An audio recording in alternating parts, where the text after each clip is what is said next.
the CEO of the Segway unfortunately died on a Segway incident. No, it is true. It'd be like Steve Jobs being flattened by an iPhone. Big reveal, destroyed. Yeah. Soz. Hello and welcome to The Big Con, the podcast dedicated to demystifying and simplifying the world of strategy, exploring its impact on businesses and individuals who've either harnessed it for success or perhaps missed the mark.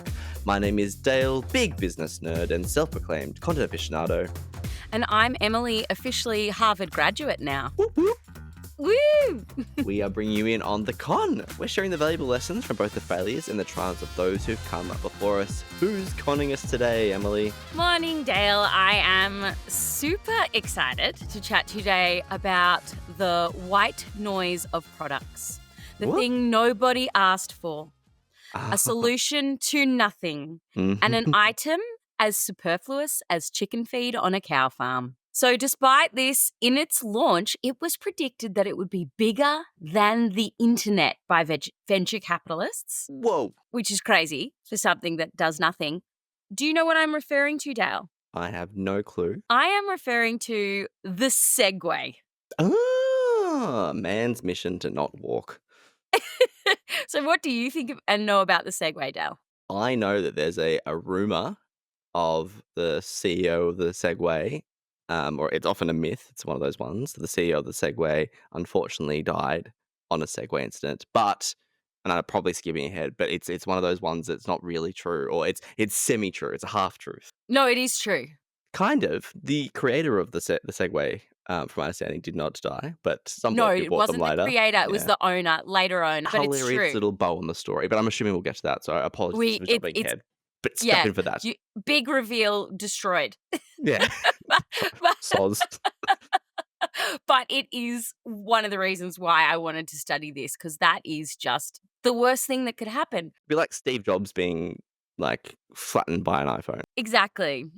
I mean, I remember the Segways coming out and I remember thinking like, oh, no thanks, because I get vertigo. And so it was just like never going to be a thing for me.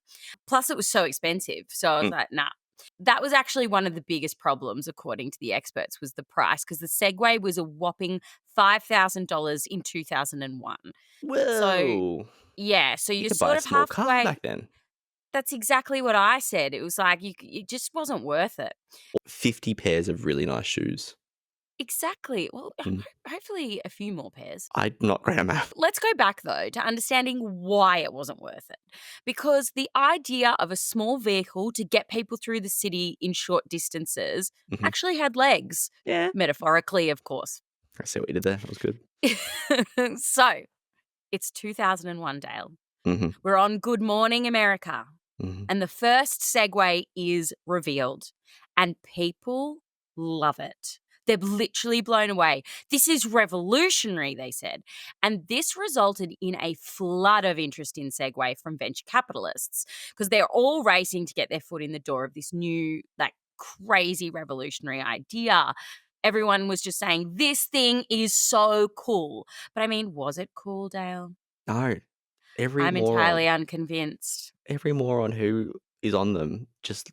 It looks like a more like no, yep, go on. I've just never seen. And we will dive into why we have this attitude, whereas 2001 people didn't have thought it was cool. Okay, fair. In a little bit. So the company was originally started by a man called Dean Carman. He had previously been an innovator in the medical space. So he was working on medical technology, and he just finished designing a wheelchair when he moved into the realm of personal transportation, which was apparently a passion of his. I'm not really sure how one develops a passion for this kind of thing. Whatever. But evidently everyone's got their thing. Everyone's got their thing. That was part of his narrative. Yeah, and everyone's like, oh, he always had a passion, even though he was in the medical field. You're sort of like, okay. So then he teamed up with a guy called Doug Field, who was the engineer behind it. And Field had a brilliant reputation for being a fabulous engineer, but also a brilliant leader. So according to reports, he created a great environment for ideas and was really loved and trusted by employees. So this, as we know, Dale, going through all of these like other companies, is a really great environment for product development. The question is, how come it didn't translate to sales? So, Dale, let's get into the downfalls. First of all, as I said, this thing is pricey, and $5,000 meant the barrier to purchase was quite high. If it was purchased, there were issues around practicality. So, the Segway is quite bulky. So, if you are an inner city young professional looking to bop in and out of work, you likely don't have the space to store it in your apartment. Can we just pause for a second? Have we Yeah. described what the Segway is? No, I just assumed people knew. Yeah, because there's going to be a bunch of people listening, youngins who were born after Shrek, and won't know about Segways. But effectively, it was a scooter with two wheels, and you had to wear a helmet, and you looked like a nincompoop riding it. Like You stood on it, and it's just a standing position. You're not like it's pushing like a or pogo stick with wheels that will take you from A to Z and make wee sounds. You probably see people and doing it on like tours. There's lots of Segway tours when people love to take on a holiday environment. the other thing is it could go up to 12.5 kilometers per hour. Speedy. So it could, it could be I can fast. walk 12.5 kilometers an hour. Just to brag a little bit there. Or maybe it was 12.5 miles. One of them. That's probably faster, yes. Faster. I think it was faster. Another thing about it is that, so it was electric is the other thing about it. Charging ports, you could go like a certain distance before you needed to recharge, but like work spaces weren't set up to store Segways or charge Segways, or, things just weren't widely available in terms of the infrastructure required for the utility of the product to be elevated. It just didn't really Think of make the sense. electric car charging problem that we're having now, but also like 20 years ago, where much, much harder. But there's also a reason why we want electric cars, right? Because of the environment. Whereas like this. We have legs, people. Then the next issue that arose was that it was really difficult to classify regulation-wise. So governments and policymakers were having trouble figuring out what to do. So they started to say you're not allowed to use it on footpaths in inner city areas because, obviously that can be dangerous for pedestrians because they were quite bulky, these things. Then they weren't allowed on the roads either because that was dangerous to Segway riders. Then cyclists didn't want them in bicycle lanes because they were just so bulky and, again, dangerous to cyclists. So this posed a really big problem for usability of the product. So Segway tried to make friends with the local politicians to attempt to change this, but they didn't get very far. Because their proposal was quite gimmicky. So their strategy was to get the politicians to think it's really cool and like ride the Segway and turn the tide sort of in their favor. So like not really giving them economic addressing reasons. The actual core reason that they might want to change legislation or consider them. Yeah. Yeah, it was just like, hey, isn't this cool? Oh, we'll give you one. They weren't selling very well to pedestrian people wanting to get to work.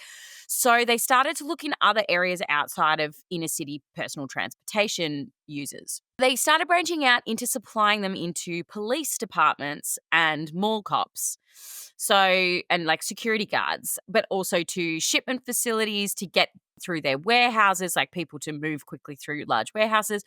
But they didn't actually really nail down any key market to infiltrate. So you just got some like cops using it sometimes for some things, or some tour companies offering some, as you said, Dale, that have some walking tour options, but then also Segway options.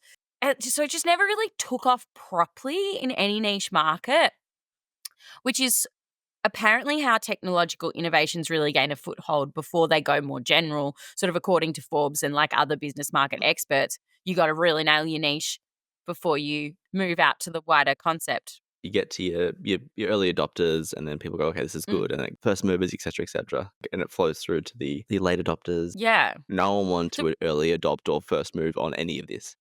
No, and there was just like smatterings of it being like, oh yeah, this is okay. But then, as we alluded to before, I think the worst thing for them happened. Like these other things could have been navigated with a decent strategy, but what happened to the Segway's reputation was irreparable. And I'm not talking about deaths yet. I'm actually talking about how the culture shifted from thinking it was cool to thinking it was super lame. And this was through things like Mall Cop the movie coming out. Pull up Mall Cop, like it was people wearing bum bags, top tucked into their pants, with really high socks, driving these, like, they just lost the reputation game so quickly. Yeah, and Arrested Development as well. They use Yeah. Segway for comedy. Yes. So these loser characters rode a Segway in the show for us to laugh at them. And like it was designed to laugh. And we laughed. I recall even, like, absurd press conferences, like, where Microsoft is launching Windows 90, whatever, Microsoft Word, which is a common theme of the season, apparently. And the CEO would ride out on a Segway to, like, show how hip and with it he was. But again, it just became a sign of just how ugh it was. I know. And like, I guess in 2001, we all liked to wear low-ride jeans and Ugg boots. So maybe that's why we thought the Segway was cool. Like Hollywood and popular culture turned around and said, no, you're wrong. This is super lame. So there were other pop culture occurrences that also proved to be a nightmare, not just film and TV. They started these Segway polo matches. Everyone just looked ridiculous. And then there were photos of George W. Bush falling off of a Segway that went bonkers. And then, of course, the owner of the company died using it. So Jimmy He drove off a Heselden, cliff, didn't he? yes, It's he so rode good. his Segway off a cliff. And so it's funny when you read it because it says, I mean, it's not funny, it's really tragic You for know, his thoughts and family. prayers, but also But it's like, yeah, when you read it, it's like he died from injuries that occurred due to riding off a cliff on his Segway. and he took the stock price with him, I assume. The company was already floundering. Yeah. So it was not turning a profit at this stage. It was really struggling. And then this happened. So it was basically a nail in a literal coffin. It showcased significant safety issues as well. Like no one wanted to use it after that. And I do find it funny how we find that more alarming than like if just some guy was riding around and died on a Segway, we'd be like, Poor Terry. when the owner dies, we're like, oh my God, I'm never using that product. Like it really has much more of an impact. So before his death, Heselden had purchased it after it had already changed hands a number of times. Like as I was saying, the business was already floundering. This was just bad news. So the venture capitalists had disappeared. They just didn't have any money. Segway just didn't have any money. And the price of the Segway unit had gone up to $6,000, not down good. like as it should have. Like it should have gone down because we should have been able to work out how to reduce its price. And one of the CEOs said, it has to be that much. I need to pay to run this company. Like it has to cost that much. So then enter a man called Roger Brown. He bought the company from Heselden's estate and he was determined and thought that the company just needed a change in culture. And because they were quite risk averse in the culture, and he wanted to find ways to trim the cost. And his strategy worked. So he managed to find ways to make the engineering costs cheaper, like by striking up deals with people who created the battery and things like that. So Segway turned a profit in his first year. But his goal was to build and sell. So he sold to a Chinese company called Ninebot in 2015 for $75 million. So nothing to sneeze at. Not bad. And what Ninebot did was it diversified and it started to produce scooters. I was going to say, it's a natural evolution. Yeah. Yes. So this became so popular and like scooters skyrocketed around the world largely due to things like Lime in like the scooter share market. So Brown said, if I would have had the vision of Bird or Lime, Segway would have been worth $10 billion. Patting himself on the back there. Hindsight is great, but Segway as a business is now growing, which is fabulous. But what about our OG personal transport Segway?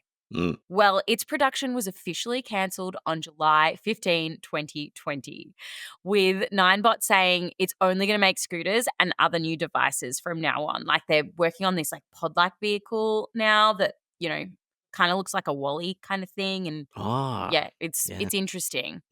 So this is nerve-wracking to businesses built upon Segway. So we've talked about businesses being dependent on another business before. So things like such as the tour companies that have tours and also Segway repair shops. How big's that market, Em? Like, how big is the Well, Segway repair market? It is big because if you do own Segways, you tend to own a fleet. So it might be a fleet of cops or, the mall cops or whatever, or it might be the tours, or it might be the warehouse owners, but you own a fleet. But these owners do believe that they should have a decade at least left of business because Segways last for ages. Like one tour company said that they'd had they've been open for 7 years and they still have their first 3 Segways from when they opened. So this I actually think may have exacerbated the sales problem too, because once their small number of clientele bought, they didn't need to update their fleet. So well engineered that they just never needed, Yeah, they just ran out of customers, which I'm not suggesting that you engineer your product to fail. Correct. But what that means is you need to have a growth strategy rather than a resale strategy. Well, I think they did have a growth strategy, but it just wasn't ironed out. Remarkably, the founders refuse to call it a failure. And they insist that they are the godfathers of scooters and personal transportation, and we wouldn't have any form of that industry without them. Carmen compares himself to the Wright brothers and the first version of the plane. He said, they certainly weren't giving out frequent flyer miles by 1920, he said. But I don't think anybody would say, hey, Wilbur, hey, Orville, how do you feel about that failure? Which is an interesting take, I think, to equate the Segway with the ability to transport a human through the sky. But what do you think, Dale? Success or failure? I think we should come back after the break and talk about that as a concept. Emily, we are back. Yes, and so what do we think, Dale? Can we define the Segway as a success or a failure? So they call themselves the godfather of the scooter. I would argue that one has to be around for the birth of the scooter, in this example, to be considered a godfather. And the first scooter was invented in 1817 by a German nobleman named Karl von Drais. And we're talking about maybe the electric scooter. Again, 1980s and the 1990s is when the first electric scooter came about. So, based on that, I would say you're not the godfathers. And a success, maybe. I think they made a product that was interesting. I don't think it's an outright failure. And sure, everyone's got to come and polish their failure story up for their resume, go nuts. But it's not a rip-roaring success by any means. I think they can, considering the price, I think there was a lot of lessons that they learned along the way. So, yes. No, not a complete failure, but not one I'd be chalking up to a win. And a lot of people, like a lot of experts, when they talk about Segway and its, concept, they say that it's an invention, it's not innovation. So right. I find that really interesting because my last course was around innovation and the economics of innovation. And our professor told us a really interesting story about a product that was developed that was a kids' merry-go-round where they had to cycle that would help. It was something like energy or water welling from the bottom or creating energy. And what?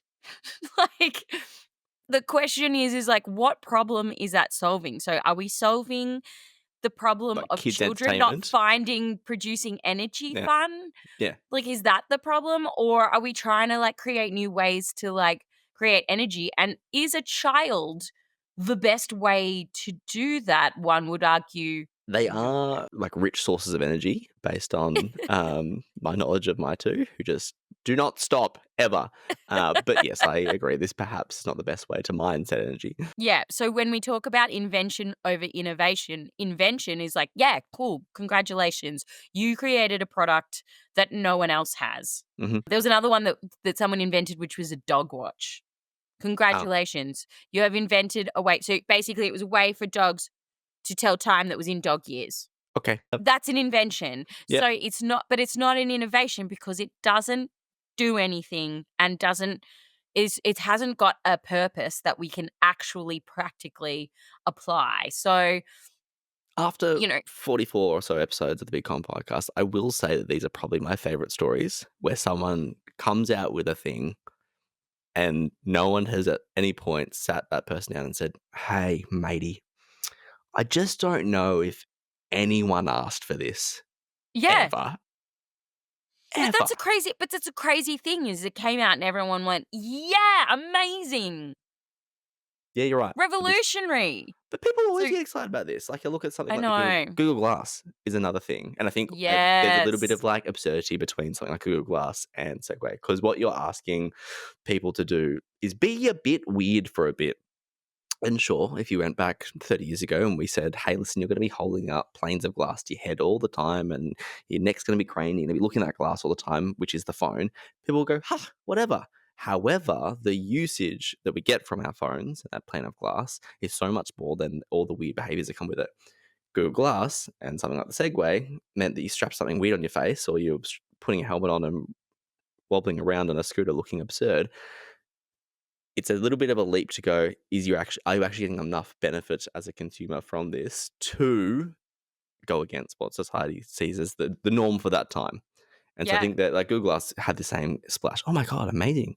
You'll be able to see your maps as you're walking around. You can take a phone call and just wave your hands in the air. It's going to be amazing. But everyone just said, "Oh, actually, you look like a bit of a weirdo doing that." And Yeah.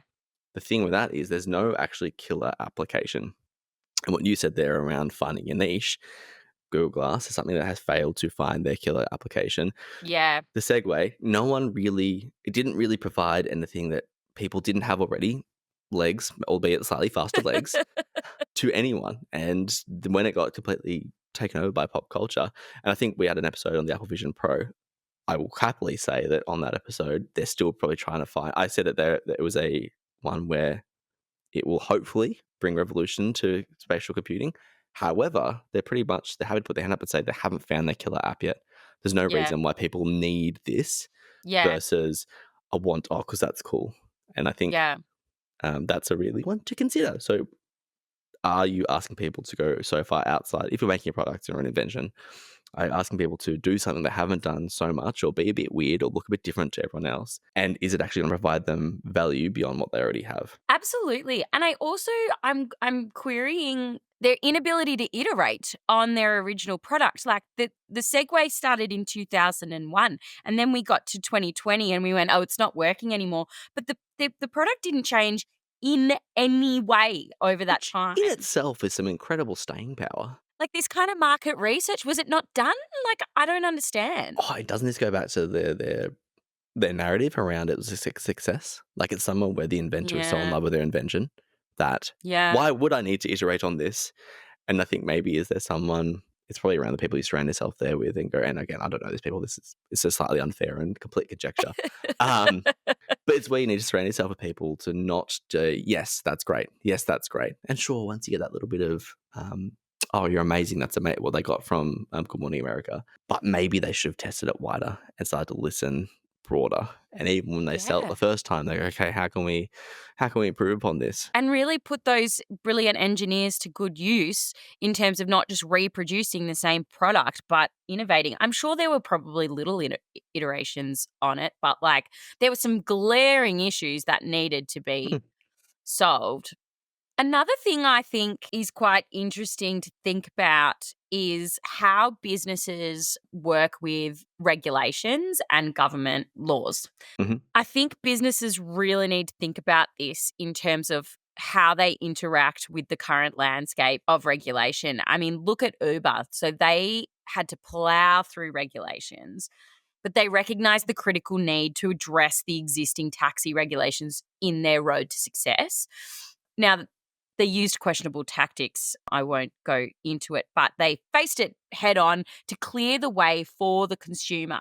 Like, you don't want to make the consumer do that work for you. Like, when your offer isn't that enticing to go to efforts of changing regulation, you don't want to place that on the customer. And like, Mm. they did make an effort to, you know, woo local politicians, but it's not really enough. You need to make sure that the Segway has a place on the roads. I can't think of any successful products where the consumer did that work for a company. You're suggesting there's some untoward behaviour from Segway regarding influencing politicians, but it's not something that is uncommon amongst any tech company. There's a whole workforce of people that Microsoft, Apple, and Facebook and all these giant companies pay to petition for new policies, for new laws, and it's some of the biggest costs that's in there. They're up there on Capitol Hill. They're up at the outside the White House,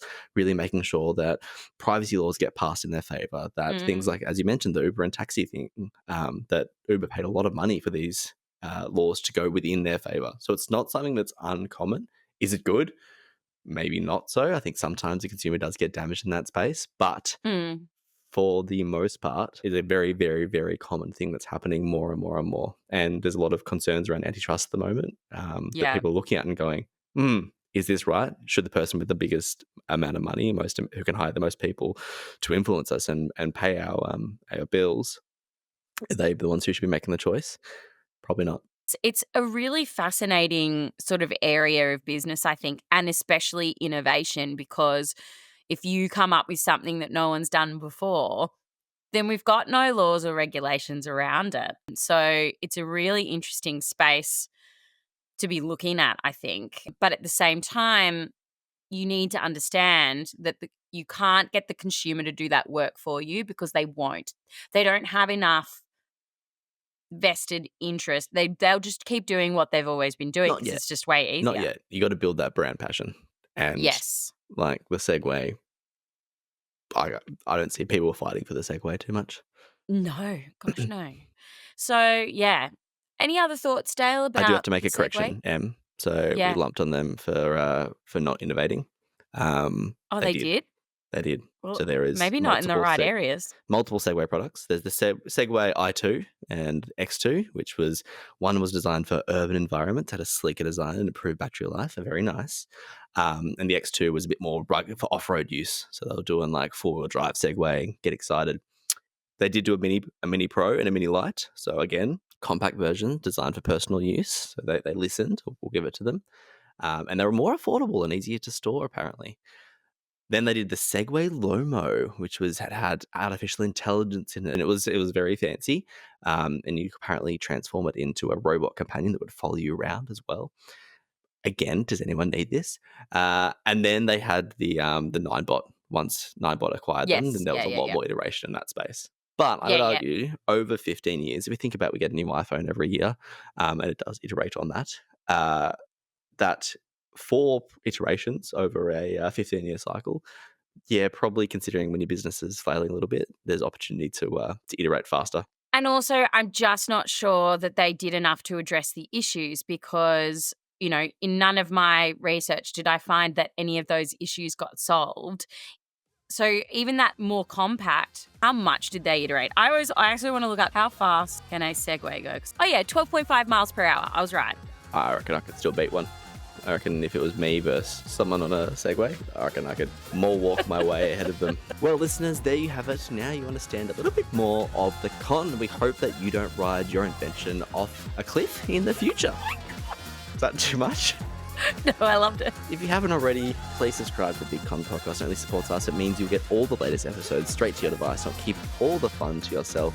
Share the con around your mother, your aunt, your best friend's brother. Tell them to check out us on all their favourite podcast apps. For any further details, head over to our website, thebigconsultingagency.com, and sign up to the mailing list. Bye for now. I just wish that we would, as a society, be okay with walking by ourselves. Just constantly trying to debate on walking.